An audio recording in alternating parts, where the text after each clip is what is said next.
時間があったから細かい部分も直しておいた。具合はどうだ？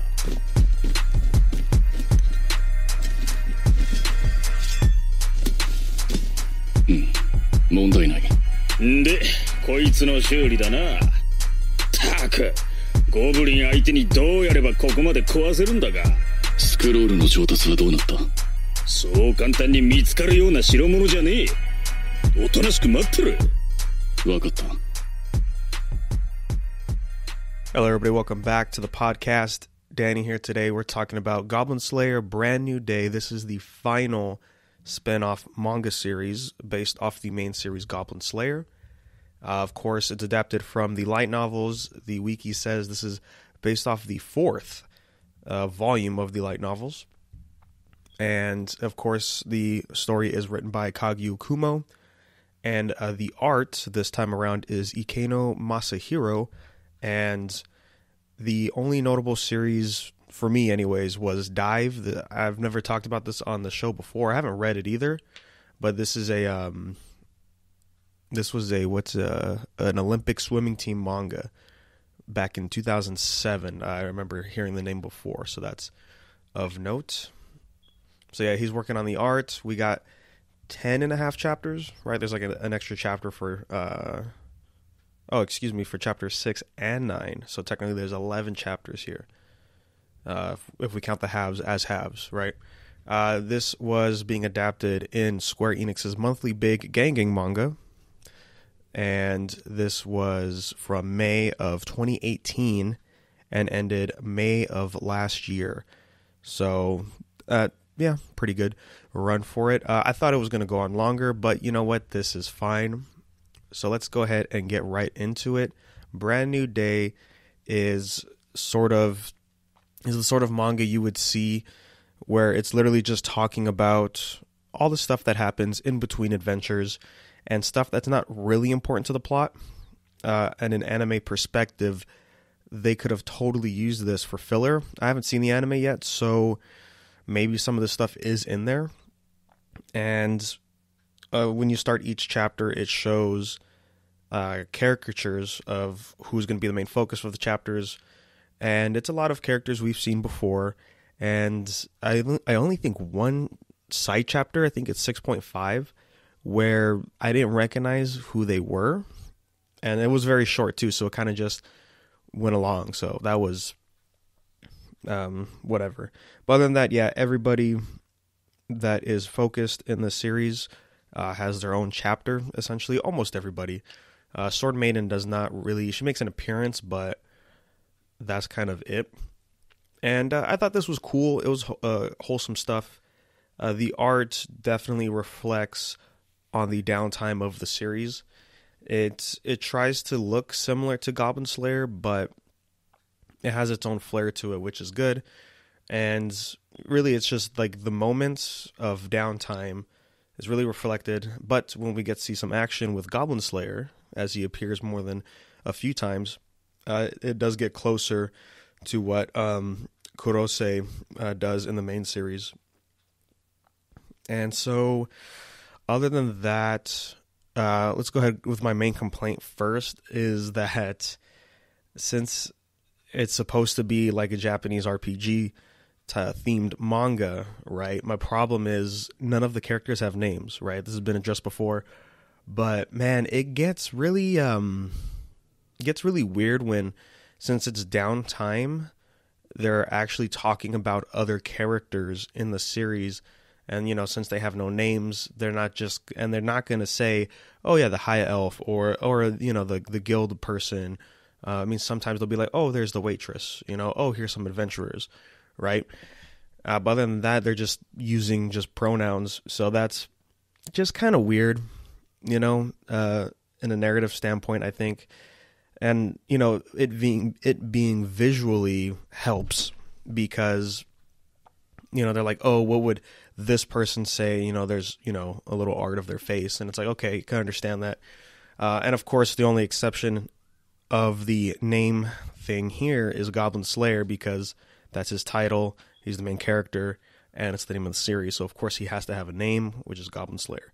But yeah, it's so weird. Like, It's like, oh, the farm girl, which, I mean, there's certain moments for sure where it's fine. It's like, hey, farm girl, how's it going? We need more cheese, this and that, when they're talking down by the guild and all that stuff. I'm like, okay, that's fine. But when you establish characters that have a connection and they still don't call each other by names, it's just very weird. And in the main series, it's not really brought up that often of just talking to a person without stating their name. But here, it's like, it happens more than once. So it's just, a little bothersome. But that's really my only main complaint here. Everything else here in the series is actually pretty good. First chapter starts off pretty strong. We see these kids, like brand new adventurers, and they're from the first chapter of the series, where the maiden meets Goblin Slayer, right, and tries to go on an adventure with him. And they're like, don't do that. There's rumors, this and that. He only attacks goblins, giving him a lot of shit. And then, they feel bad in here, and we get a look more of their lives and how they're starting. And I was like, okay, that's pretty cool. Yeah, we see pretty much a lot of the stories of the characters, main characters. Sometimes that's like towards the back half, right? Like the elf, she has her own chapter, and so do the other guys. The farm girl actually has a nice chapter with, I guess, the clerk at the guild, the one that also has feelings for Goblin Slayer. So that was pretty cool. And this series right here, since it's only 10 chapters, very short. To my surprise, I found that it was going along with Goblin Slayer, so certain events didn't happen, or a chapter happened right after something. So I thought that was nice. It's a good companion piece for sure, since it's not really a flashback like Year 1 or Side Story 2. And one of the coolest things I thought for this series is the fact that, this is just stuff that's not really important to the main story that is Goblin Slayer. So we have a couple things going on, like we see Goblin Slayer's understanding of, it was a nice chapter when everybody was actually talking to him when he just came back from finishing goblins, and everybody's being nice to him because he is a good guy at the end of the day. And this is post him saving the village from the Goblin King. But other than that, everybody's talking to him, and he has this realization. He's like, when did all these people get here? He's like, no, wait, they've always been here. I've just never really opened myself until now. He's realizing like the team he's with is slowly opening him more into becoming normal again, right? One of the things about Goblin Slayer is that he's kind of really devoid of a lot of things because of what happened. And so seeing him open up, very similar to what Guts does in Berserk, right? So that was a really nice chapter. Another fun chapter was we actually see him go on a mission that doesn't involve goblins and is actually pretty RPG, elements in there. It's like, we have to go to this tower. Demons are guarding it. We have to go kill this dark mage, and so he's there. So that's pretty interesting, to see. And it wouldn't really fit in the main story of Goblin Slayer, especially since he didn't go with his usual crew. He actually went with the guy who looks like Guts and the spear user that we see that's with like that Dragon's Crown looking character. So it's them three, really interesting combination. They're pretty much the veterans at that guild, right? They're all silver ranked, and it was fun times. They definitely have liberty with the writing in here. It does feel a little more loose compared to the main side of Goblin Slayer, as far as like what characters say, which is more towards what you would see in the main series for comedic effect, and of course just generic mangas as well. Like when the waitress at the guild saw the farm girl, and she's like, "That's got to be milk that's in there, right?" Like you wouldn't, as funny as it is, wouldn't really read it in Goblin Slayer. They're getting more loose in the main series, but it's a nice change of pace here overall. So that's a pretty cool idea here for Brand New Day. It's on one hand, I'm fine with just the 10 chapters, especially the last chapter is pretty wholesome because it is with Goblin Slayer, and I believe that is the one I was just talking about. Let me double check here while I bring it up. But I wouldn't mind the series going longer than what we got, I think that would have been interesting. Yes, the final chapter is Goblin Slayer coming back from a goblin hunt, and he's, doing his usual routine, but everybody's making the rounds talking to him, basically. At least the chapters that he was involved with come back into this final chapter. And yeah, really good stuff all around for here. One chapter that I was a little surprised with in the beginning was, as I said before, the cover shows the characters that'll be, focused on. And there's this random adventurer and then a goblin wearing a helmet, holding a spear, and is drawn less detailed than they usually are in the series, which had me surprised. I was like, wait a minute. Are we about to see like a good goblin? Is that even going to be a thing? How's Goblin Slayer going to react to that? Is what I thought, but no, we actually get to see the perspective of goblins just doing goblin things, and he is one of the lower ranking goblins of this nest. So still pretty interesting though, what we got to see. That's something we would never see in Goblin Slayer. And I think that's for the best, right? Really getting into the mind of a goblin that's just doing mundane things versus, the Goblin King or whatever trying to plot stuff. Like, those are two different things, and I feel it appropriate here for Brand New Day to have that. But other than that, definitely give it a read. There's a lot of cool stuff in here, a lot of downtime. We get a little depth with all the characters all around. And other than that, there was one new chapter that came out for the main series, chapter 43. Now, things are starting to get interesting here. I thought since I'd bring it up, I know it's only one chapter, but what happens here is, they're shaking things up. I don't really want to get into spoilers for it, but it has to do with the goblins. And one of the things I did consider to be a problem eventually for Goblin Slayer is, how do you keep making goblins interesting when chapter 18 had the Goblin King? It's like you can only do so many variations after that point of what to do with goblins. And, here we get to see what is being built up, and really interesting stuff. Looking forward to what's going to happen later down the line with Goblin Slayer and his crew.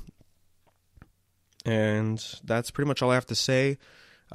This, however, is not the end of the Goblin Slayer series here on the podcast. February this year in Japan, the movie's coming out. Goblin Slayer, Goblin's Crown, I believe it's called. And this is the movie that's coming out for Goblin Slayer from the studio that made the anime. And from what I understand, this isn't part of... Here, I'll just look it up right here. I don't believe this is part of the story. Yeah, no synopsis yet. Okay. But I've been seeing some of the trailers. It does look interesting. So I'm definitely going to want to check it out when it eventually comes out over here. I hope it does. So we shall see when that drops. I did say February for Japan, so maybe March or April this year for the States, if we do get it. If not, I'll have to find other ways to watch it so we could talk about it here on the show. But it does look interesting. We get introduced to a new character.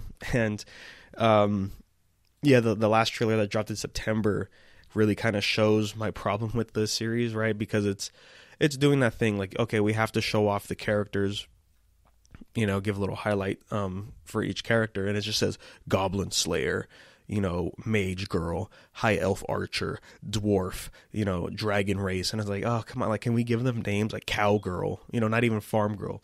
So that's the only problem with this series. I will say that I'm glad that they're still keeping the theme of like, this is an RPG, guys. Here in Brand New Day, the chapter where Goblin Slayer's with the other two silver ranks, and they're just like, well, we still need this, and that. They talk about elements of JRPGs and in later chapters as well. So I always think that's interesting, because mangas can start with that as a premise and then eventually just let it go, right? Like Tower of God does it right where they're like, okay, here's a team and then here's your positions, and they still mention the positions, but I don't really see the significance at that point where Tower of God is now. So that's just something that mangas really fall off on. But here, they actually implement it into the battles, right? Especially Goblin Slayer, because since he's the leader of his group, and send out the plans and stuff is something you would do if it was a turn-based RPG, right? So that's pretty interesting stuff for the series, and I'm glad they're keeping it going, right? And other than that, that is all I have to say today, guys. So thanks for listening. As always, remember unversedpodcast@gmail.com. If you have any questions, comments, concerns, have you guys read any of the Goblin Slayer stuff? We would love to hear your opinions on that. And as a reminder, yes, Anime Los Angeles is fast approaching. We will be there. Go peep the social medias. It's going to be a good time. And of course, you could follow us at Unversed Podcast anywhere you go. Our individual tags are in the descriptions as well. So that'll be all for us today, guys. Thanks again for listening, and we will talk to you on the next episode.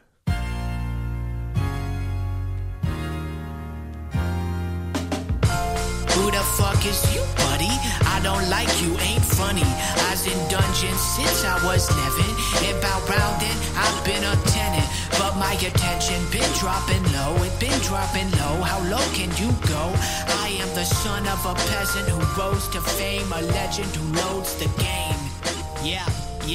Every sword I swing, every chain I grapple, and bore I ding. I think I might be a villain and mask my cinnamon, bitter as cinnamon flask. All the pigs and their guys, wrapped in splints and thin gauze. How much longer I got? I'm unsure, but